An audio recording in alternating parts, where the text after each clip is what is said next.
いつまで病院にいるの？泉の誕生日会が優先でしょ？今すぐ来ないと、息子とは離婚させるわよ。言いたいことだけ言うと、義母は電話を切る。母親が危篤状態なのに、のんきに義妹、泉さんの誕生日会に参加しろなんて、どうかしている。これじゃ拉致が開かない。義母を説得してもらうため、私は達也に電話をした。もしもし達也、母が危篤で危ないのよ。どうかお母さんを説得して。それは無理だよ。母さんが言い出すと手がつけられないから言うことを聞いてくれ。嫁は姑の言うことを黙って聞くものだろ。夫のその言葉を聞き、私はもう我慢の限界に達した。母親が危篤の状態なのに心配することもなく、自分たちのいいように私を使おうとするなんて。これ以上、こんな人たちと一緒にいられない。離婚を覚悟し、今まで散々偉そうにこき使ってきた義家族に仕返しをすることにするのだった。私はゆいか、27歳。元ピアニストだ。昔からピアノが好きで、ピアニストになるために毎日何時間も練習していた。そして、やっとのことで音楽大学に入学し、夢を叶えた。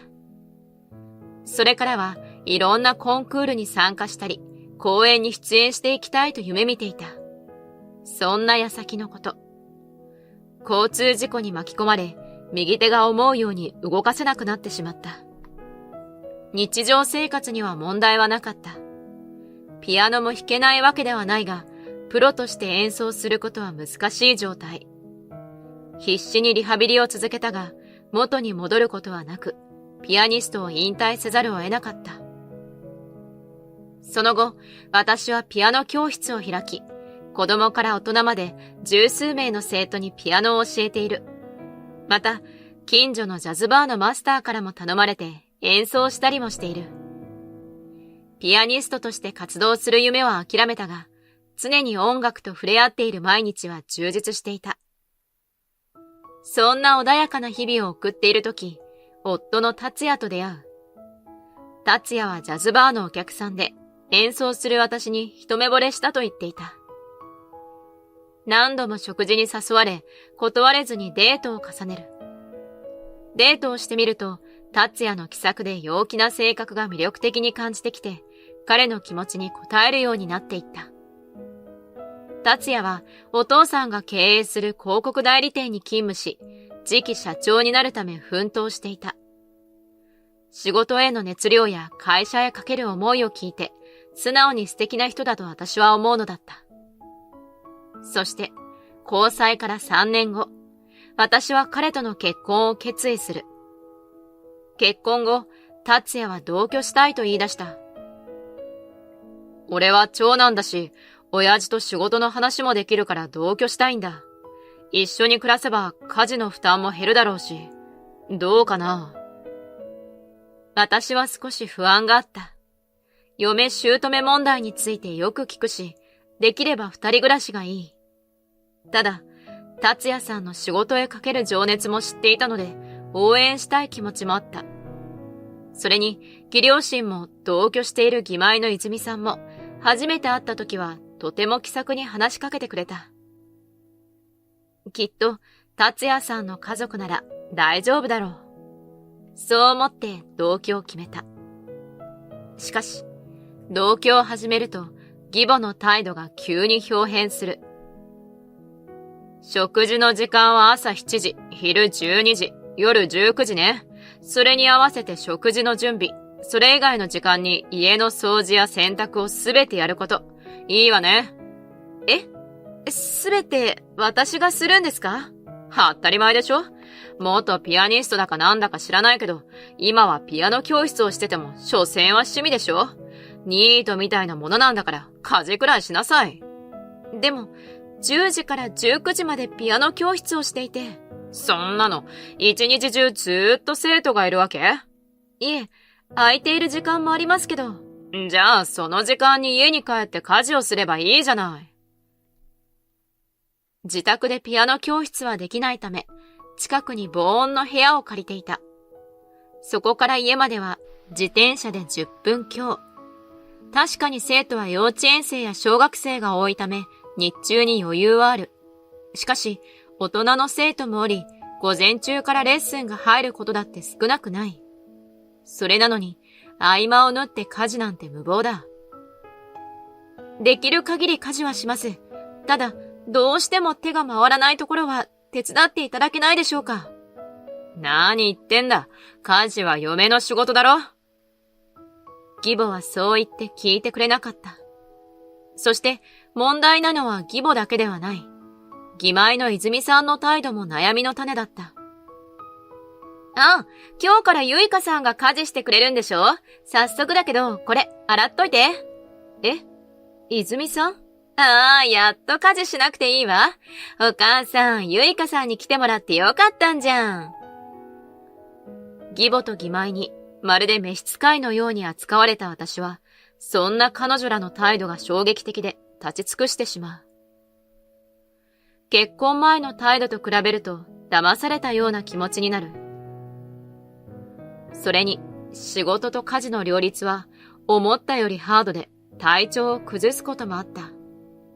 だが、それでも家事を休むことは許されなかった。少し家事を手伝ってもらえば楽になるのに、そう思って達也に相談することにしたが、返ってきた言葉は冷たいものだった。まあ、どこの家もこんなもんじゃないの？別に嫌がらせされているわけじゃないし、我慢してくれよ。でも、私は仕事もしているし、家事をすべてやるのは厳しいのよ。そうは言ってもな、母さんも昔は苦労しているんだし、結婚後の通過儀礼みたいなものだろ。そのうち慣れるって。そう言って、真面目に話を聞いてくれなかった。それからも、毎日のようにこき使われ、嫌味を言われる日々。ちょっとゆいかさん、何この料理。味付けが薄すぎる。動物の餌じゃないんだから。ねえ、私のスカートはまだ乾いてないの？仕事遅すぎ。本当に使えない。すみません。私はただ謝ることしかできなかった。それから数ヶ月後、母親から急に電話がかかってきた。ゆいか、今日ね、病院に行ったんだけど、お母さん、乳がんだって。見つけるのが遅れてしまって治療は厳しいって。そんな。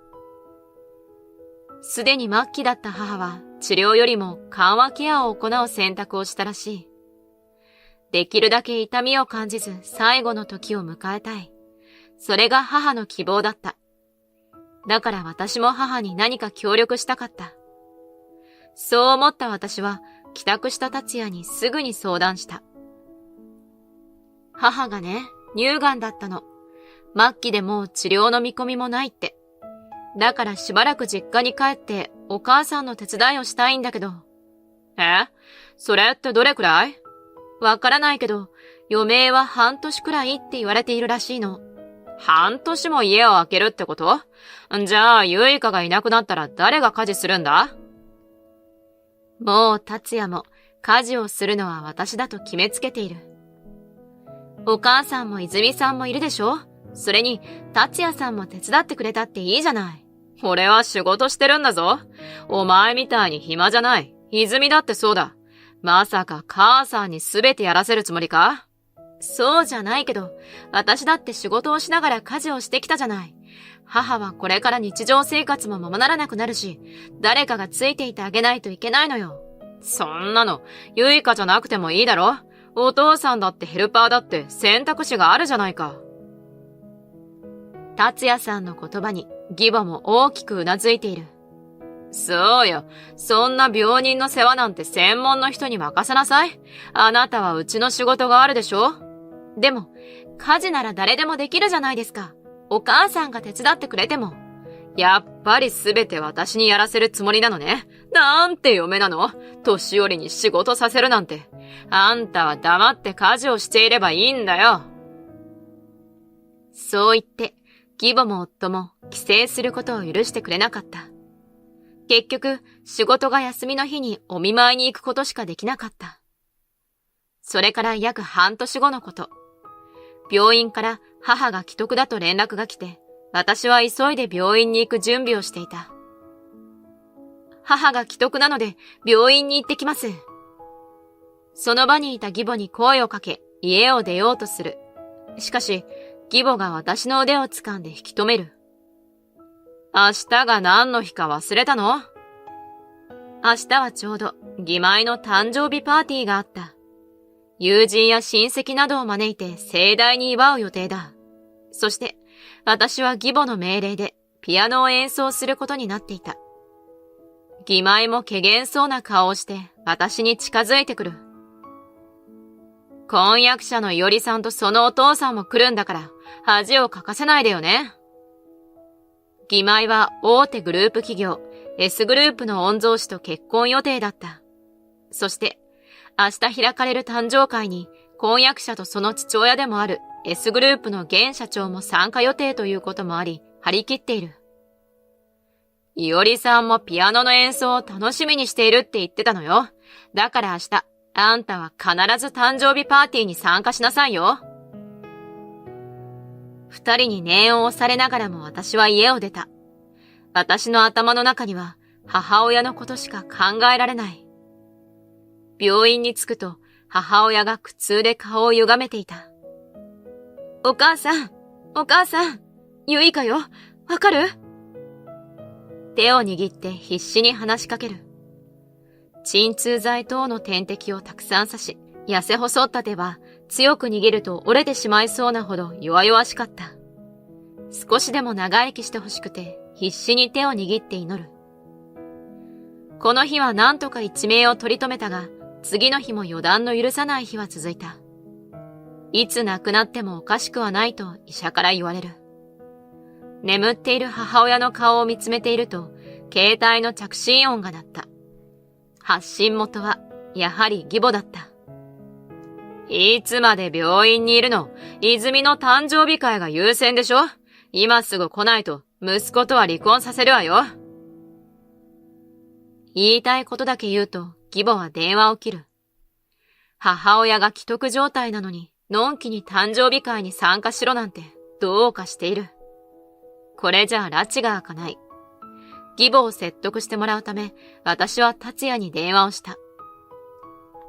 もしもし達也、母が危篤で危ないのよ。どうかお母さんを説得して。それは無理だよ。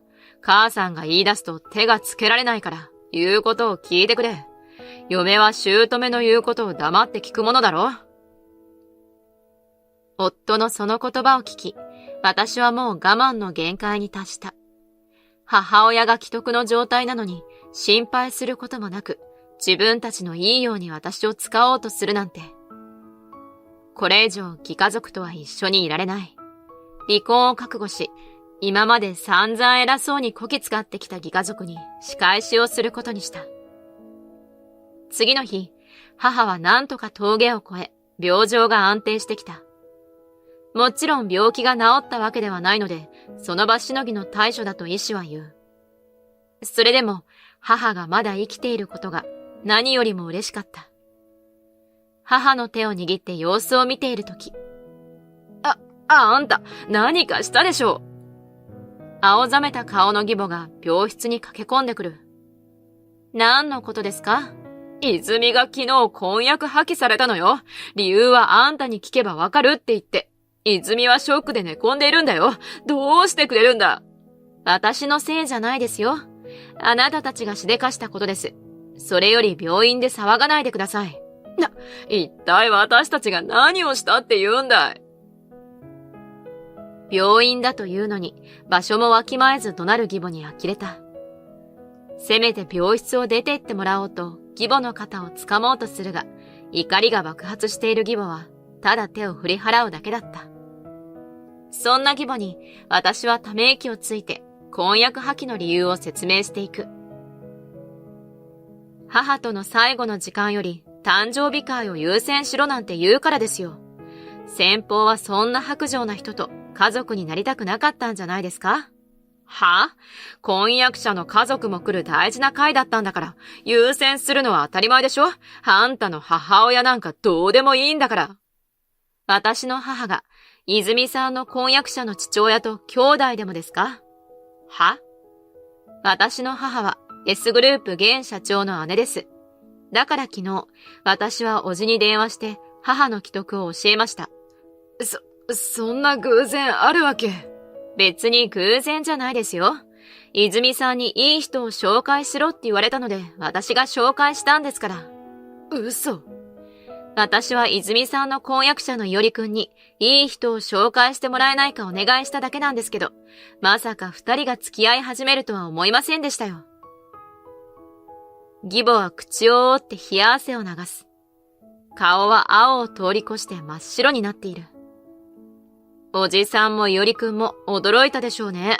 私の母が既得状態だと知りながら誕生日パーティーをしているんですから。じゃあ、昨日帰ったのは母のお見舞いに来るためですよ。今日も病状が落ち着いてきたと知らせたので、もうそろそろ来る頃だと思いますよ。そういった時だった。ちょうどいいタイミングで、おじが病室にやってきた。おじを見た瞬間、義母は勢いよく頭を下げる。嫁の母親がまさかお姉様だとは知らず、申し訳ございませんでした。頭を下げる義母を、おじは無表情で見下ろしている。それは私の姉じゃなかったらどうでもいいということですか？いえ、そんなことは。昨日あなたはバカな嫁が誕生日会より母親を優先させたとおっしゃってましたよね。おじは静かに怒っている。口調は丁寧だが鋭い視線を義母へ送っている。自分の母親が亡くなりそうな時、そばにいたいものでしょう。それなのに、たかが誕生日会を優先させるなんて、非常識にも程がある。すみません。私が間違っていました。だから娘との結婚だけは、どうかもう一度考えてください。謝る人物を間違えていませんか？あなたがまず謝るべきなのは、ユイカなのでは？おじの言葉を聞き、義母は私を見た。その鋭く人を睨みつける目は、とても反省しているようには思えない。むしろ、お前のせいで、と言われているような気がした。ごめんなさいね、あまり気を使うことができなくて。でも、あなたももっと私たちに気を使ってもよかったんじゃない？義母のその言葉は、とても謝罪しているというような言葉ではなかった。その言葉で、再び私の怒りが爆発する。あなたがそんな態度なら、私は許すことなんてできません。達也さんとも離婚するので、そのつもりでいてください。なんですって？それはあなたが決めることじゃないでしょ？偉そうなこと言わないで。詰め寄ってくる義母を、おじが必死に止めてくれる。そして義母の態度を見て、おじは深いため息をつく。息子は泉さんやあなたに幻滅したと言っています。今後一切関わらないでいただきたい。その言葉に義母は泣きながら崩れ落ちた。その後、義妹は正式に婚約破棄をされた。周囲に S グループの御曹司と結婚すると自慢しており、婚約破棄されたことで笑い物になっているそうだ。そもそも父親が会社経営をしており、少し裕福なことを自慢していた義妹は、周りを見下していたため、周りの人はよく思っていなかったらしい。ここぞとばかりに、今回の婚約破棄を SNS で拡散されたそうだ。自業自得だが、プライドの高い義妹は耐えられなかったようで、家に引きこもるようになったと聞く。また、今回の出来事で、義父が経営する会社にも影響が出たらしい。S グループの商品に関する広告を、義父の会社が一部担当していたそうだ。しかし、そのことを知った叔父が、義父の会社への依頼をすべて取りやめたらしく、それによって仕事の大半を失い、義父の会社は大打撃を受けてしまったのだった。義父もこんなことになっているとは思わず、義母や達也を強く叱責したと聞いた。それだけでなく、元夫を次期社長にしないと決めたらしい。達也は社長コースを外されたことで、モチベーションが下がったのか、仕事も適当になり、ミスも増えたことで、窓際部署に移動させられたようだ。給料も激減し、ただぼんやり毎日を過ごしていると聞いた。そして私は達也と無事に離婚することができた。偏見が強く私の気持ちを全く理解してくれないような人とはやっていけない。達也には何度もやり直そうと言われたが、義家族とも達也とも関わりたくなかったので、頑くなに拒否した。結局母はあれから1ヶ月後に亡くなった。悲しみはあったが、亡くなるまでの1ヶ月を一緒に過ごすことができただけでも本当に良かったと思う。そのおかげで心の整理もできた。離婚することに抵抗がなかったとは言えないが、あの選択は間違っていないと思っている。人生はまだまだこれから。今は再婚などは考えていないが、いつかは自分の家族も大切にしてくれる人と出会いたいと心の中で願うのだった。